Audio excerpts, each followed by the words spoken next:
ආයුබෝවන්. අද අපි සාකච්ඡා කරන ගැටලුව භ්‍රමණ චලිතයට අදාළ එකක්. මේ ගැටලුවේදී x සහ y කියලා අක්ෂයක් තියෙනවා සිරස්. ඒ වටා භ්‍රමණය වෙන්න පුළුවන් වෙන්න p සහ q කියලා දණ්ඩක් නැත්නම් වේදිකාවක් තියෙනවා. ඒ වේදිකාව තිරස්ව භ්‍රමණය වෙනවා. එතකොට PQ අක්ෂයේ තිරස් වේදිකාව භ්‍රමණය වෙනකොට එයාලා කියනවා ඒක ඔමේගා නියත කෝණික ප්‍රවේගයක් දෙනවා.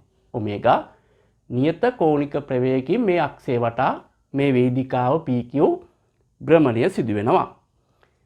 එතකොට තියෙනවා තව සම්බන්ධ කරලා මේගොල්ලෝ කියනවා මේ කප්පිය සුමටයි කියලා. සුමට කප්පියක්.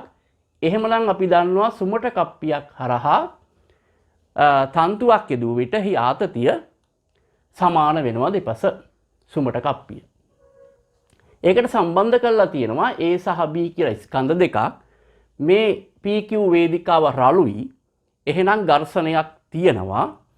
එතකොට එයාලා කියනවා මේ M1 ස්කන්ධේ විශාලයි M2ට වඩා කියලා. මෙයා විශාලයි. ඒ කියන්නේ A විශාලයි Bට වඩා. එහෙනම් දැන් අපි දන්නවා මේ වස්තුන් මත මේක භ්‍රමණය වෙනකොට මෙහෙම PQ මෙයා විසවෙන්න උත්සාහ කරනවා කේන්ද්‍ර අපසාරී බලයේ වස්තුන් දෙකම. කේන්ද්‍ර අපසාරී. එතකොට අපි දන්නවා කේන්ද්‍ර අපසාරී බලය කියලා කියන්නේ ඔයාලට මතකයි කේන්ද්‍ර අපසාරී බලය ගත්තාම mv වර්ග බෙදීම r. හරි. ඕකටම සමාන වෙනවා v වර්ග කියලා ගත්තාම v සමාන r ඔමේගා නිසා r වර්ග ඔමේගා වර්ග ආදේශ කරාම එනවා r ඔමේගා වර්ග. තව ඕනනම් v ඔමේගා කියලාත් එනවා. හරි. හරි. මෙතෙන්ද m ඉස්සරහට m එනවා. බලය ආපුවාම එහෙනම් මෙතන අපි තෝරගමු පහසුවෙන් මේ ඔමේගා නියතලින් නිසා නියතව දීලා තියෙන නිසා අපිට වඩා වැදගත් වෙන්නේ මේ ස්පර්ශීය ප්‍රවේගයේ එක්කෙන සූත්‍රය නෙවෙයි. කේන්ද්‍ර අපසාරී බලය සඳහා අපි මේ වෙලාවේ ගම්මු m r ඔමේගා වර්ග කියන සමීකරණය. දැන් ඔබ දන්නවා දැන් මෙතන වෙන්නේ මෙන්න මෙහෙම දෙයක්. මේක ස්කන්ධ විශාලයි m1. එහෙනම් මෙයා m1 විශාල නම් මෙයාගේ r උත් 2r වෙනවා. ඔමේගා මෙයාට ඔමේගා නම් මෙයාටත් ඔමේගා. ඔකට දන්නවා භ්‍රමණය වෙන වස්තුවක් ගත්තොත් එහි පිහිටි ඕනම අංශුවකට තියෙන ඔමේගා ඒ කියන්නේ කෝණික ප්‍රවේග, කෝණික විස්ථාපන, කෝණික ත්වරණ ඒව වෙනස් වෙන්නේ අංශුවෙන් අංශුවට. ඒක වස්තුවටම අදාළ නියත අගයක්. ඒතර වස්තුවට අදාළ යම් අගයක් නම් එහි පිහිටි ඕනම අංශුවකට කෝණික දේවල් ඒ කියන්නේ කෝණික ප්‍රවේග, කෝණික විස්ථාපන, කෝණික ත්වරණ නොවෙනස් වන අගයක්. ඒක ඔයාලට තියරි වලදී උගන්වනවා. එහෙනම් දැන් බලන්න මෙතන ඔමේගා දැන් මේ බීට ගත්තත් ඒට ගත්තත් මෙයාට කේන්ද්‍ර අභිසාරී බල ගත්තොත් මෙයාගෙන් විශාලයි කියලා එයාලා කියනවා. ආරුත් ගත්තොත් 2r එයාට මේ අක්ෂේ වටා භ්‍රමණය වෙන එයාගේ අරය. එතකොට m1 විශාලයි. ආරුත් වැඩි බීට සාපේක්ෂව. එහෙනම් බීට ගත්තාම එයාගේ m2 කියන එක අඩුයි r අඩුයි. එහෙනම් මෙතන කේන්ද්‍ර අභිසාරී බලය එච්චර ඉල්ලන්නේ නැහැ මෙයාට සාපේක්ෂව. එහෙනම් ඒට වැඩියෙන් කේන්ද්‍ර අපසාරී බලයෙන් විශ්වෙන් උත්සාහ කරනවා. ඒතර අභිසාරී අවශ්‍යයි. එහෙනම් අභිසාරී අපි කේන්ද්‍රය දෙසට දෙන්න ඕන. කියන්නේ මේ xy අක්ෂය දෙසට දෙන්න ඕන කේන්ද්‍ර අභිසාරී බල. එහෙනම් මේ කේන්ද්‍ර අභිසාරී බලය මෙන්න මේකෙන් ගත්තොත් එහෙනම් ඒට දෙන්න ඕන ගාන තමයි මම FA කියන්නම්. FA සමානයි හරි m කියන්නේ m1 r කියන්නේ එයාගේ 2r ඔමේගා වර්ග. ඔන්න අපි යාට දැම්මා. ඊළඟට කේන්ද්‍ර අභිසාරී බලය දෙන්න අවශ්‍යයි කාටද? බීටත් ඕන. කේන්ද්‍රය ඉවතට විශ්වෙන එක වළක්වන්න. අභිසාරී අවශ්‍යයි. දිය යුතුයි. ඒක m2 එයාගේ r මයි එයාටත් ඔමේගා 1යි. ඔන්න කේන්ද්‍ර අභිසාරී බල දෙක අපි දාගත්තා. දැන් බලන්න මෙතන මේ දෙකෙන් විශාල කවුද? ඔයගොල්ලෝ පැහැදිලි FA විශාලයි FV වෙන බව. මෙයා මත කේන්ද්‍ර අපසාරී විශාලයි මෙයාට සාපේක්ෂව. එහෙනම් අபிසාරි දෙන්න ඕන. අபிසාරි මේ ගාන. එහෙනම් මෙයා විශ්වෙන් උත්සාහ කරද්දි මෙහෙට අபிසාරි මෙහෙට කොහොමත් ඕන. ඒතර ඝර්ෂණය ගැන බලන්නකෝ. මේ වස්තු උත්සාහ කරනවා මේක දිගේ ලෙස්සලා යන්න. එතකොට ඝර්ෂණ බලය අවශ්‍යයි මෙතන. මම ඒක F කියලා කියන්නම්. ඒක අවශ්‍යයි කේන්ද්‍ර දෙසට. එහෙනම් මම එතෙන්ද එයාගේ ඝර්ෂණය හොයන්න F සමාන μr දාන්න. මේ ගැටලුවේ සඳහන් කරලා තියෙනවා මේ PQ පුෂ්ඨය හා ස්කන්ධ අතර ඝර්ෂණ සංගුණකය μ ලෙස ගන්න කියලා. එහෙනම් μ. මෙතන R කියන්නේ මොකද්ද? අභිලම්බ ප්‍රතික්‍රියාව කියන්නේ. ඔයගොල්ලෝ දන්නවා මේ පැත්තෙන් බල තුලනය කරාම සිරස් බල තුලිත වෙනවා. එතකොට R සමාන වෙන්නේ m1g ට. මෙයාගේ බර m1g r1. එහෙනම් මෙතන R කියලා කියන්නේ n1g. ඔබට ඒක පැහැදිලි. අභිලම්බ ප්‍රතික්‍රියාව මෙතන බරට සමාන වෙනවා. මේකෙත් එහෙමයි. මේකෙත් අභිලම්බ ප්‍රතික්‍රියාව එයාගේ බරට සමාන වෙනවා. එහෙනම් එතනත් අපි ඝර්ෂණය හදාගමු.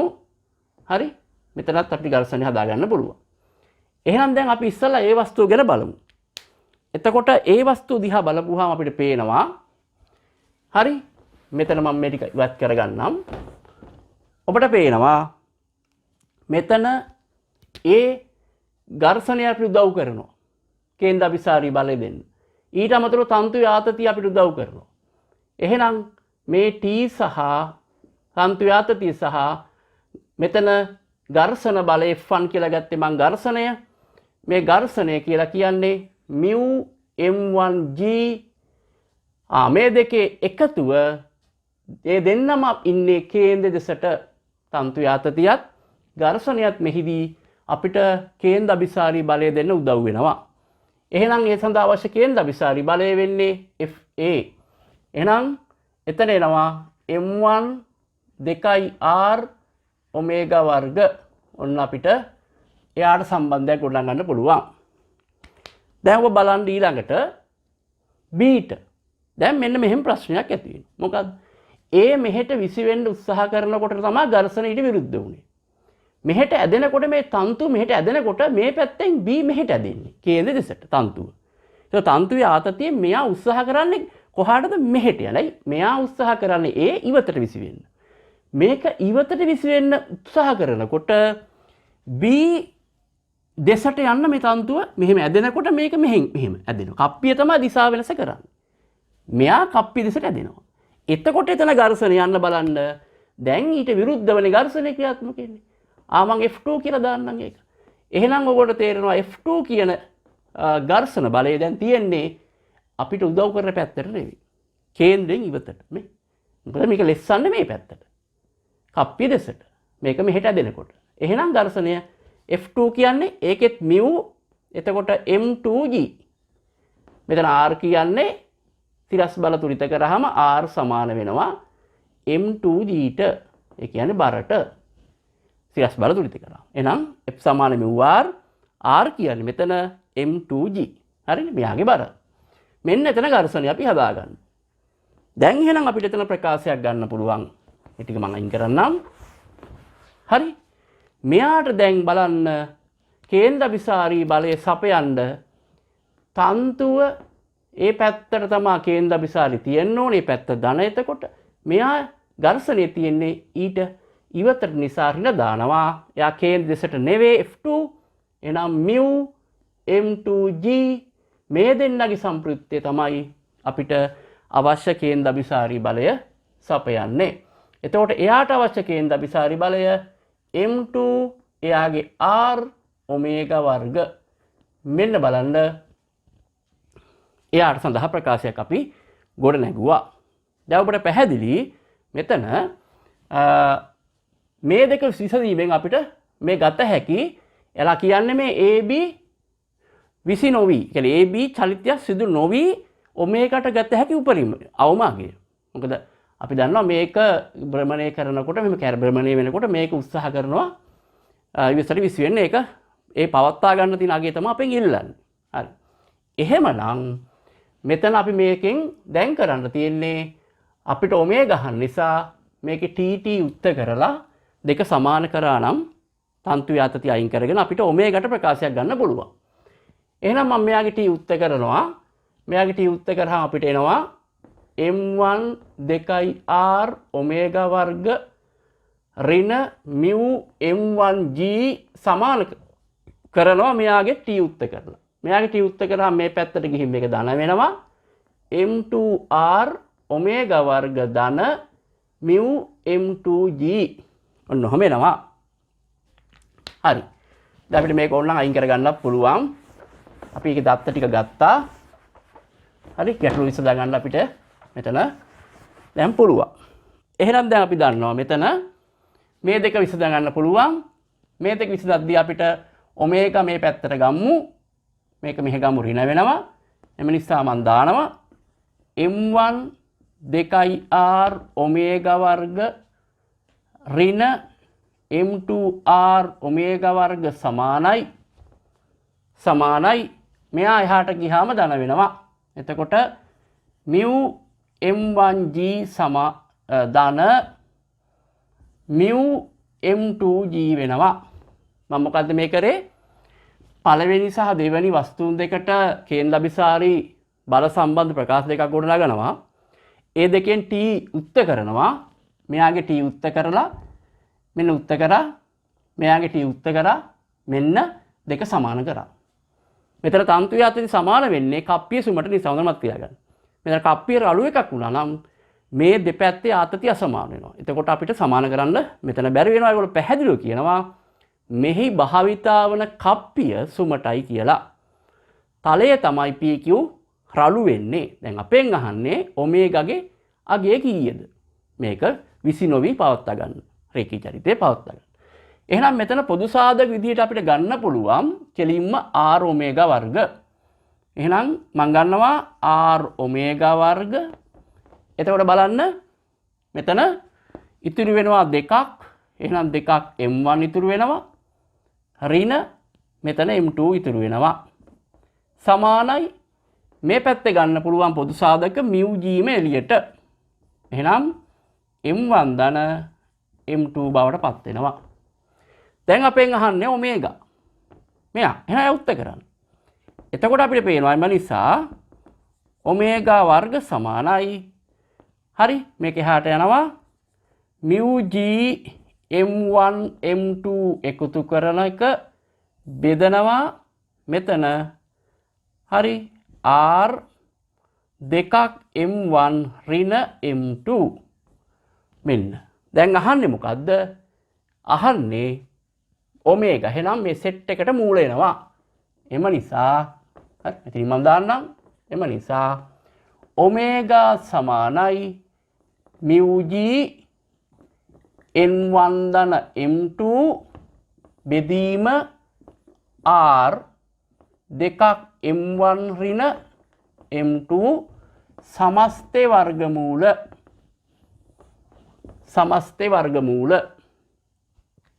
හරි. දැන් මේ වගේ අපි විවිධ ගැටලු අපි අපේ ටෙලිග්‍රෑම් පන්තියක් තියෙනවා. නැත්නම් ටෙලිග්‍රෑම් channel එකක් තියෙනවා. ආසාවෙන් ගණන් හදමු කියලා. ඒතර ඔබට ඒකට සම්බන්ධ වෙන්න පුළුවන් ඒ channel එක. ටෙලිග්‍රෑම් channel එකට. ඒ සඳහා link එක මම පහලින් දාන්නම්. ඒ link එක ඔස්සේ ඔබ සම්බන්ධ වෙන්න. ඒතර ඔබට විසඳා ගැනීමට අපහසු සංකීර්ණ ගැටලු තියෙනම් ඒ ටෙලිග්‍රෑම් channel එකට ඔබට එකතු කරන්න පුළුවන්. එතකොට අපි ඒක විසඳලා දෙනවා. බොහොම සරල එකක් නම් බොහෝ විට ඒ ටෙලිග්‍රෑම් channel එක ඇතුලේ වීඩියෝ එකක් විදියට මේ YouTube එකට එකතු කරන්නේ නැහැ. අපි කොලයක හදලා දාන්නවා. ටිකක් හොඳ ගානක් නම් මේ ආකාරයට අපි ගැටලුව විසඳලා මගේ අසංක ප්‍රිය සමාන් කියන YouTube channel එකට මේක අප්ලෝඩ් කරනවා. එතකොට මම මේ යටින් දාලා තියෙනවා මේ අසංක ප්‍රිය සමාන් YouTube channel එක ඔබ subscribe කරන්න කරලා නැත්නම් සහ මේක share කරලා දෙන්න යාළුවෝ අතර. ඒ වගේම ඔබට Telegram කණ්ඩායමට ඔබ සම්බන්ධ වෙලා නැත්නම් සම්බන්ධ වෙන්න යාළුවෝ අතර share කරලා දෙන්න. ඉදිරියේදී තව විවිධ ගැටලු අපි මේ සඳහා මේ ආකාරයේ විසඳීමට බලාපොරොත්තු වෙනවා. ඒ සඳහා ඒක ඔබට ලොකු උදව්වක්. ඒ වගේම අපගේ ඔන්ලයින් පන්තිත් තියෙනවා. ඔන්ලයින් ගණන් හදන පන්ති කියලා එකක් තියෙනවා. එකෙන් කරන්නේ ඔබ ඉගෙන ගන්න තියරි ටික තියෙනවා.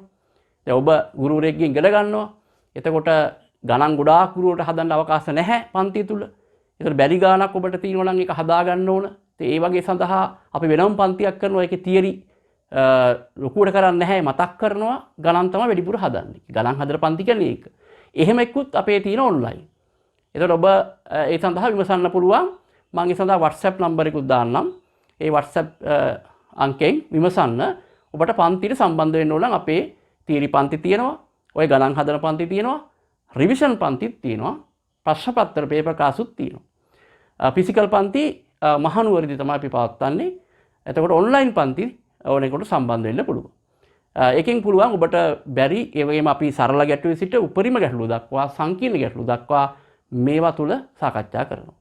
එතකොට ඔබ යන පන්තියේ තියෙන ටියුට් එකේ ගණන්, ඒ වගේම විවිධ ප්‍රශ්න පත්‍ර, ටර්ම් ටෙස්ට්, පහුගිය භාග ආදී සියල්ලටම ඒ අපහසු ගැටලු විසඳා දීමේ සේවයක් තමයි අපි මෙතන සිදු කරන්නේ. එම නිසා මේකට ඔබ සම්බන්ධ වෙන්න, යාළුවෝ අතර මේක ෂෙයා කරලා දෙන්න, ටෙලිග්‍රෑම් ගෲප් එකට සම්බන්ධ වෙලා ඔබට ගැටලු තිබෙන එකට යොමු කරන්න, සහ අපේ YouTube channel එක subscribe කරන්න, යාළුවෝ අතර ෂෙයා කරලා දෙන්න.